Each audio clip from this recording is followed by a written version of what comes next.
এটি হচ্ছে সহমর্মিতা প্রদর্শনের মাস। এটি অন্য মাসে তো আমরা সহমর্মিতা দেখাবই, কিন্তু এই মাসে সহমর্মিতা আমাদেরকে আরও বেশি প্রদর্শন করতে দুটো কারণে।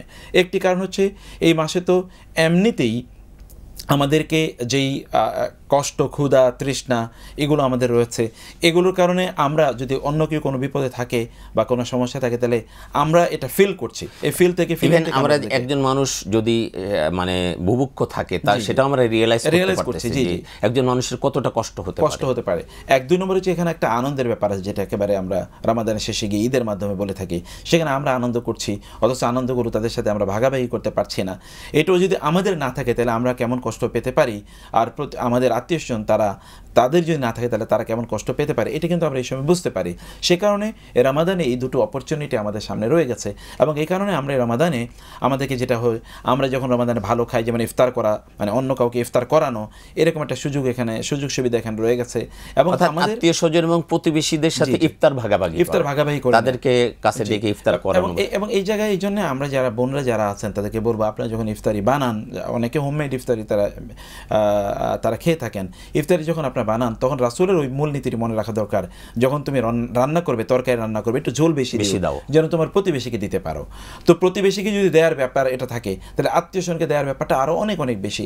আমরা আত্মীয়স্বজনকে তাদেরকে দাওয়াত দেয়া, তাদেরকে একটু মেহমানদারি করা, অথবা তাদের বাসায় এরকম ইফতারিগুলো তাদেরকে পাঠানো। এটা কিন্তু দুইটা বিষয়, এক হলো সওয়াবও হচ্ছে, যেমন আবার বন্ডিংটা সুন্দর, যে বন্ডিংটা অনেক স্ট্রং হচ্ছে। এবং আমাদের কিন্তু বন্ডিং আসলেই নাই। যেমন আমরা কিন্তু আমাদের কথা বলি আমাদের কাজিনদের সাথে, আমাদের মামাতো ভাই, খালাতো ভাই, চাচাতো ভাই, ফুফাতো ভাই, তাদের সাথে কিন্তু আমাদের রিলেশন, বা বোন, তাদের সাথে আমাদের পরিচয় আছে, রিলেশন আছে, কিন্তু আমাদের সন্তানকে কিন্তু ওদেরকে চেনেও না। এটা আমাদের দায়িত্ব। এবং আমরা এক্ষেত্রে প্রাধান্য দিই কি, আমার বন্ধু বান্ধবদেরকে প্রাধান্য দিই, অথবা ওদের বন্ধু বান্ধবদেরকে প্রাধান্য দিই। তারা বাসায় আসে, তাদের সাথে গিফট বা আদান প্রদান হয়, তাদের সাথে রিলেশন হয়। যে আত্মীয় স্বজনের সাথে দূরত্ব ভয়াবহভাবে আমাদের কমে গেছে, বা আমাদের দূরত্ব বেড়ে গেছে, এবং তাদের সাথে আমাদের রিলেশনটা কমে গেছে। এই জায়গাটিতে আমরা রমাদানে যদি করতে পারি, এই যে একটু ইফতার অথবা খাদ্য, তাদেরকে দাওয়াত দেয়া, তাদের কাছে একটু ইফতার পাঠানো, কমপক্ষে তাদেরকে একটু যোগাযোগ করতে পারি, একটু ফোন কল করে 1 মিনিট তো ফোন করে কথা বলতে। এখন তো কমিউনিকেশন অনেক সহজ হয়ে গেছে। এক ফোন কল করে তাদের সাথে কথা বলা, এটা কিন্তু সওয়াবের কাজ। মানুষ মনে করছে যে আত্মীয় স্বজনের সাথে কথা বললে এখানে কি সওয়াব হবে। এটা সওয়াব হবে কারণ আমাদের এতে রিলেশনটা তৈরি হচ্ছে। আত্মীয়তার সম্পর্ক রক্ষা করার ব্যাপারে তো আল্লাহ সুবহানাহু ওয়া তাআলা প্রথম তিনি আর রাহিম তৈরি করেছেন, এবং তৈরি করার পরে তিনি বললেন, আমি হাদিসে কুদসি দিয়েছি, আমি তোমাকে আমার নাম থেকে তৈরি করেছি। অতএব যে তোমার সাথে সম্পর্ক রাখবে, সে আমার সাথে সম্পর্ক রাখলো, যে তোমার সাথে সম্পর্ক ছিন্ন করবে, সে আমার সাথে সম্পর্ক ছিন্ন করলো। আর আল্লাহ সুবহানাহু ওয়া তাআলা একদল যারা জাহান্নামী, তাদের কথা বলেছেন, ওয়াইজা তাওয়াল্লাউ, যখন তারা ফিরে যায়, তখন সাআ ফিল আরদি লিইফসিদা ফিহা ওয়া ইউফসিদাল হারসা ওয়ান নাসল, মানে একদল লোক তারা চায় কি।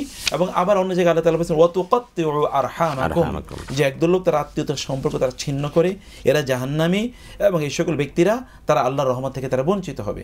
আমরা যখন হাদিস তো এটাও আছে, লা তাদখুলুল জান্নাতা কাতিউর রাহিম, কাত্তাউন অথবা কাতিউর রাহিম, যে ব্যক্তি মানে আত্মীয়তার সম্পর্ক নষ্ট করে সে জান্নাতে যাবে না, এরকম বর্ণনা আমরা হাদিসে ব্যাপকভাবে দেখতে পাই।